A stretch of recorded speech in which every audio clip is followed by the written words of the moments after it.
Hey guys, it is Smalls Gaming, and I just want to start off by saying this is gonna be a Manowar Gunsmith video, and thank you for the support on that ASM 10 video. We ended up getting like 30 views in under a week or something. That was pretty cool. But I just want to start off by saying, or I want to bring on by saying that two of my videos ended up getting copyrighted or copyright claimed. One of them was the top 10 SMGs video, and the other one was the HBR video I uploaded a few days ago. And luckily, I found out because I uploaded the Manowar Gunsmith video without an intro, so I went back to go delete it and redo it right now. But I noticed that those two videos were copyright claimed, so I went to go switch it. So in one of the videos, I ended up switching the song, and the other one, I ended up muting the entire audio. I hope that gets it removed, but other than that, let's get straight into the video.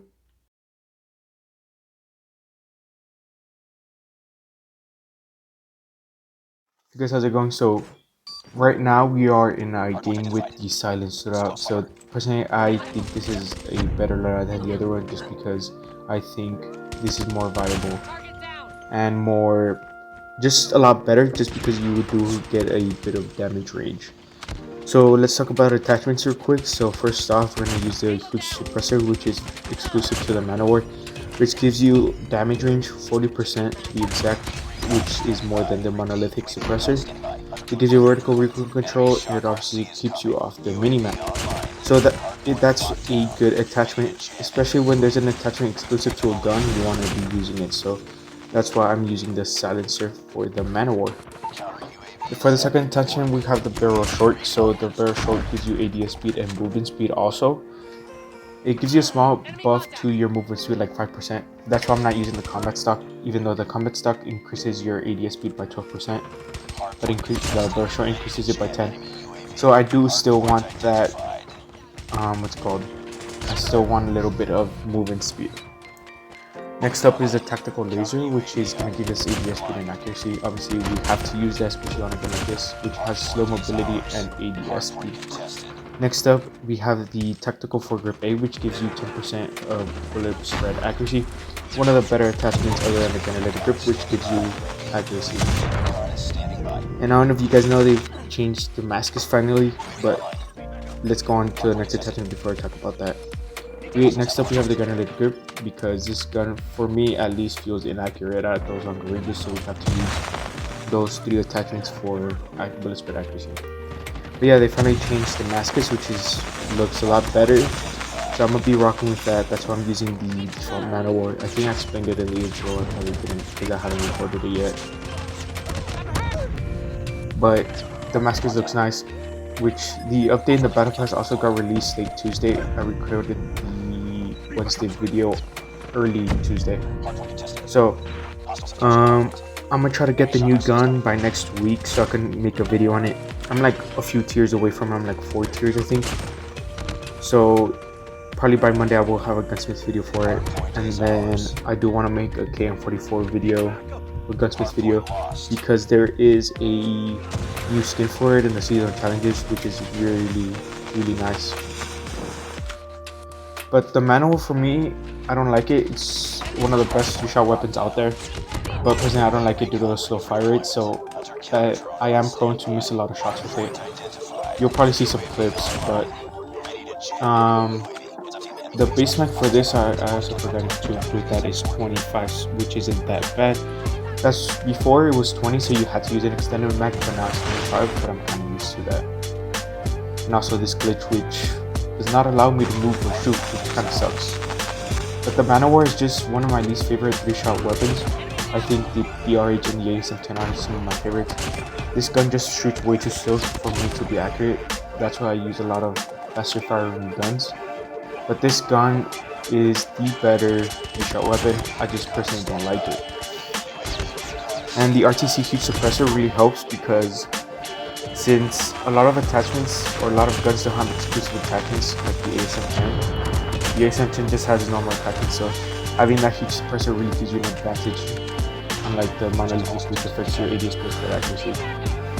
And it only gives you damage range, which kind of sucks. So having that huge suppressor really helps. I think that BRH has the MFD light muzzle brake, which is exclusive to some guns, not just the DRH, so that kind of makes it lag.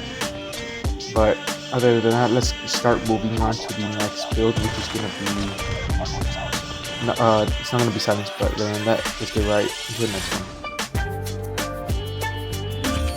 Okay guys, so before we get into the second build, I just want to say for the first build, if you do want a sight or an extended mag, I'd recommend taking off the bay. But other than that, let's get straight on to these build attachments. So for the first attachment, we have the OWC Ranger, which increases your ADS spread accuracy, your recoil control, and increases your damage range by like 20%, which is pretty good. Not 100% sure because the in-game stats are very inaccurate. Some are accurate, some are not. For the second attachment to counter for the OWC Ranger, we do have the combat stuff for 10% increase in ADS speed. And the movement speed is affected by a bit because I'm using granulated and the 30 round extend mag and Ranger. I think Ranger only affects your AD speed, but I'm not 100% sure. I really don't look at the downsides a lot of the time. And for the third attachment, we have the laser tactical for AD speed and accuracy, like always. For the fourth attachment, is going to be quite a weird one, and it's going to be a 30 round extended mag. And I know I said I think the 25 round base mag is fine, but I do kind of miss a lot of shots a lot of the time because this gun shoots pretty slow and I'm used to faster firing guns. And for the last attachment, we have granulated, which is a lead on the left guns. Personally, I think it's a lead on the meta war because you won't be taking, and if you don't have that accuracy, you won't be able to take those long range fights, which the meta war really competes in or like shines in, because it is a 3-shot AR and it has pretty good range. That's why the first build is a lot better because it does increase your damage range by like 40%, and it does keep you off the minimap. So this is great. The first build is great for SMD. But if you don't want the extended mag, you can put the tactical foregrip A for more accuracy, or you can put a sight. Because I'd work better with that, but and this blueprint really has a different arc sight compared to the base one, so makes this gun kind of pay to win, but it really isn't because a lot of players got it for free, but Garena players had to pay for it, so that's why I'm recommending you to take off an attachment if you don't want a sight. But for me, in my personal opinion, the Man-O-War doesn't fit my playstyle. I like faster firing guns, so I'd take the DRH or the ASM-10 any other day. But this gun does have its upsides and downsides. Some of its upsides is that it has a good 3-shot potential. Its damage range is perfect, but the fire rate is pretty slow. The DRH has bad bullet spread accuracy, but some of its upsides is that it has good mobility, good range, and good fire rate. And the ASM-10 just has aim shake, which a lot of people don't like because it's more randomized. And with bullet spread accuracy in the game, it really makes this gun lag a lot more. That's why the Man-O-War and the DRH are some of the most used weapons. Some people can use that slow fire rate, which for me just doesn't fit me. It's just I can't compete with slow firing guns. I just miss a lot of the shots. But other than that, this video has come to an end. But either way, I do want to get the AS file and the KM44 by next week. But I'll catch you guys in the next one.